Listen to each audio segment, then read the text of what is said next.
Alam mo yung tipo ng tao na hindi mo mapapansin sa room? Hindi maingay, hindi flashy, walang malaking logo sa damit, walang hustle harder bio. Pero pag nagkakwentuhan tungkol sa pera, tahimik lang siya at minsan, siya pala yung pinaka-stable. Hindi siya mukhang mayaman, pero hindi rin siya mukhang kinakabahan. At minsan, hindi mo napapansin, ikaw na pala yun. So today, pag-uusapan natin ang mga signs na baka low-key, quietly, tahimik lang, pero papunta ka na sa pagiging mayaman. Hindi loud rich, quietly rich. First sign, hindi ka na emotionally attached sa payday. Dati si JP, every 15th and 30th, may energy shift. Sweldo na! Group chat ng barkada nag-a-activate.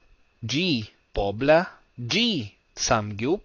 G. Shopee. Payday was dopamine day. Ngayon, payday na pala. Napansin mo lang kasi may email notification. Ang una mong ginawa, nag-transfer ka sa savings. Nag-transfer ka sa MP2. Nag-transfer ka sa brokerage. Hindi ka nag-celebrate. You executed. Hindi na event ang sweldo. Mechanism na siya. And that's growth. Second sign, hindi ka na insecure sa lifestyle ng iba. Si Trina, dati, pag may nakita siyang bagong condo turnover post sa Facebook, Lord, when? Tapos magche-check siya ng bank app, tapos stress. Ngayon, may nakita siyang batchmate bumili ng BMW. Reaction niya? Nice. Happy for them. Then balik siya sa ginagawa niya. Walang comparison spiral. Kasi alam mo na, maraming tao mukhang mayaman sa labas, pero sa loob, installment. And you're not impressed by installments anymore. Third sign, mas excited ka sa net worth update kaysa sa bagong gamit. Alam mo yung feeling na dati sobrang excited ka pag may bagong gadget? Ngayon, mas excited ka pag nag-open ka ng spreadsheet mo at nakita mo, uy, tumaas 150k this year. And hindi mo kailangan i-post. Hindi mo kailangan i-announce. Ikaw lang nakakaalam. At mas masarap. Fourth sign, you don't chase sales. Pinoy culture loves sale. 50% off! Buy one, take one. Last 3 slots. Dati automatic trigger yan. Ngayon, ang tanong mo na is, kailangan ko ba talaga? May sale pero wala kang binili? And you felt powerful. Kasi dati, sale ang nagkocontrol sa'yo. Ngayon, ikaw na ang may control. Fifth sign, hindi ka natakot sa emergency. Real scenario, si Marlon, middle class employee. Biglang nasira aircon. Dati panic. Magkano repair? Pwede ba hulugan? Ngayon, binayaran niya. Hindi niya kailangan galawin credit card. Hindi niya kailangan manghiram. Hindi niya kailangan mag-post ng adulting is hard. Kasi adulting is funded. That's quiet wealth. Sixth sign, mas comfortable ka sa luma basta functional. Phone mo 3 years old na, may crack konti, pero gumagana. Hindi ka na nag-upgrade para lang hindi mapag-iwanan. Hindi ka na nahihiya kasi wala ka ng imaginary audience na pinapatunayan. And that's maturity, seventh sign. Hindi ka na pressured sa barkada lifestyle inflation. Scenario. College barkada mo, lahat corporate na. May isa naka-SUV. May isa naka-condo, may isa nag-Bali. Then ikaw, may 7-digit portfolio. Pero naka-Vios. And hindi ka bothered.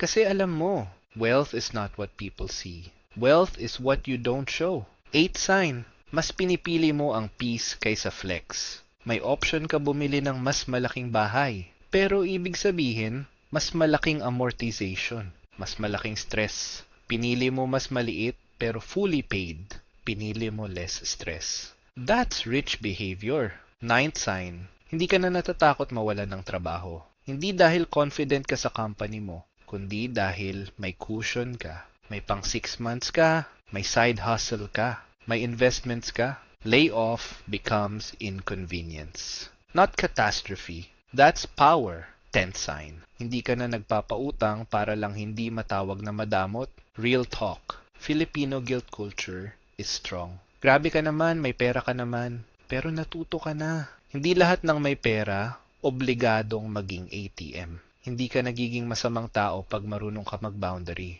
Quietly rich people protect capital. Hindi sila emotional sa pera. 11th sign, mas nagiging long-term thinker ka. Hindi na anong gagawin ko this weekend. Ang tanong mo na, saan ako in 5 years? Nagbasa ka tungkol sa compounding.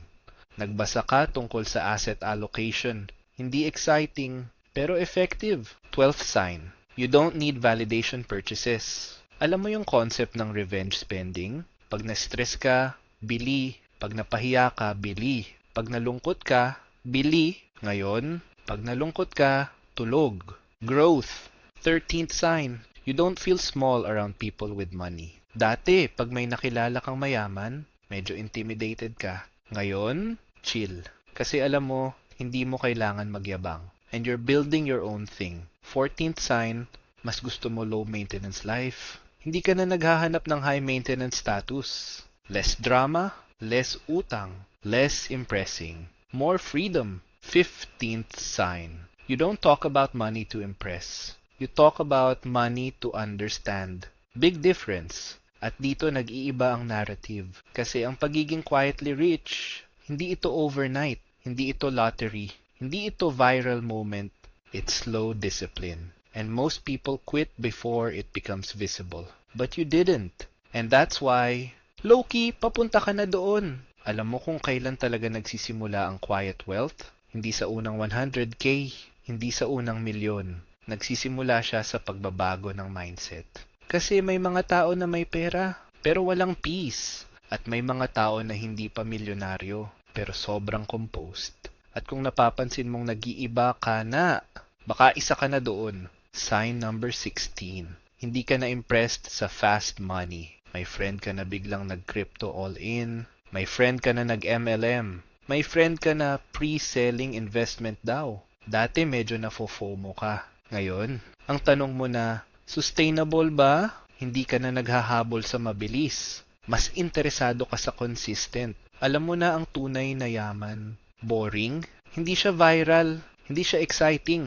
Pero tumatagal. Sign 17.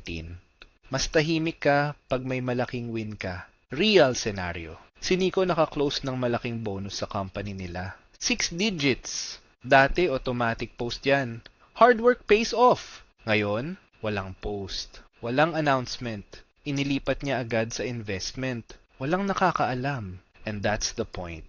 Quiet wealth grows in silence. Sign 18. Mas naiirita ka sa lifestyle inflation. Alam mo yung office mate mo na every increase ng sweldo, biglang bagong phone, biglang bagong car, biglang bagong kondo. Ikaw, na-promote ka, pero lifestyle mo halos same. Yung extra income mo, hindi nag-level up sa gastos. Nag-level up sa assets. That's discipline at bihira yan.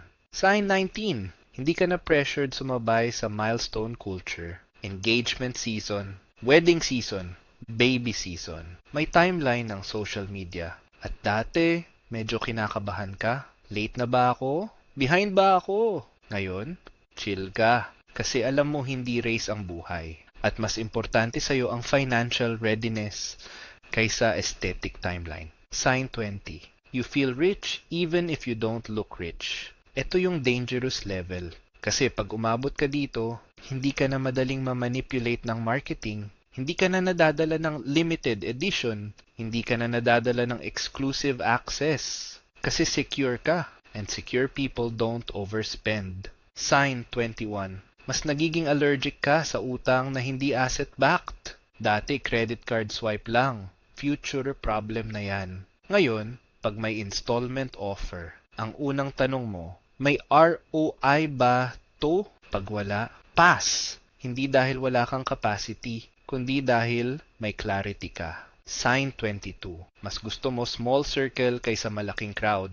Hindi na impressing ang goal mo. Building is. Mas masarap na sa'yo yung dalawa hanggang 3 taong aligned sa values mo kaysa 50 na taong impressed sa'yo. Kasi alam mo, network builds wealth, not noise. Sign 23. Hindi ka na emotionally reactive sa gastos. May nakita kang bagong labas na gadget.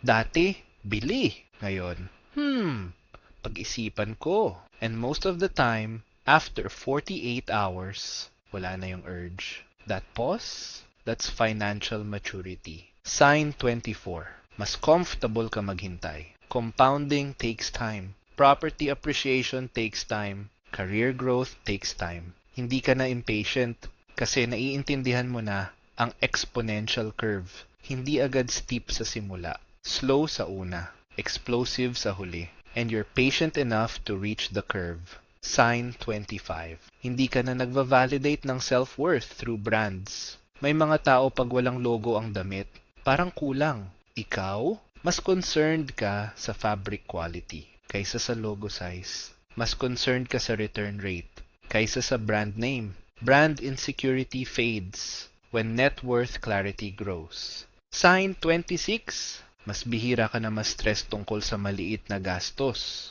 Gas price tumaas ng konti, you notice. But you don't panic. Grocery bill nagtaas ng 800 pesos, you adjust. Hindi ka triggered kasi may margin ka. And margin equals peace. Sign 27. Mas nakikita mo ang pera bilang tool, hindi identity. Ito ang malaking shift. Hindi ka na successful dahil may pera. Successful ka dahil may control ka. At ang pera ay tool lang. Pag umabot ka dito, hindi ka na insecure. Hindi ka na mayabang. Grounded ka. Sign 28. Mas madalas ka mag-isip ng legacy kaysa luho. Hindi na anong susunod kong bili. Ang tanong mo na, anong maiiwan ko? Insurance, trust fund, education fund, investment portfolio. Hindi flashy, pero powerful. Sign 29. Mas gusto mo predictable growth kaysa exciting chaos.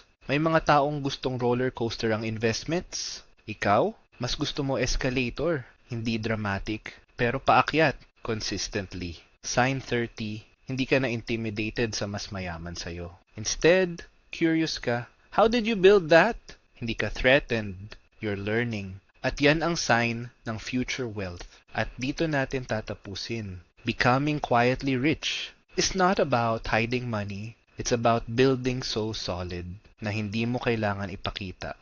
It's about sleeping well. It's about having options. It's about being unbothered in a world that thrives on comparison. At kung napapansin mo na, mas intentional ka, mas kalmado ka, mas patient ka, mas hindi ka reactive, mas may margin ka, hindi ka lang nagmamature. You are transitioning from consumer mindset to builder mindset. And that shift, that's the beginning of real wealth. Tahimik lang, pero unstoppable. And kung nagustuhan mo itong video, don't forget to comment, like, share, and subscribe to Low Key Wealth PH. Because remember, low key is the new wealthy.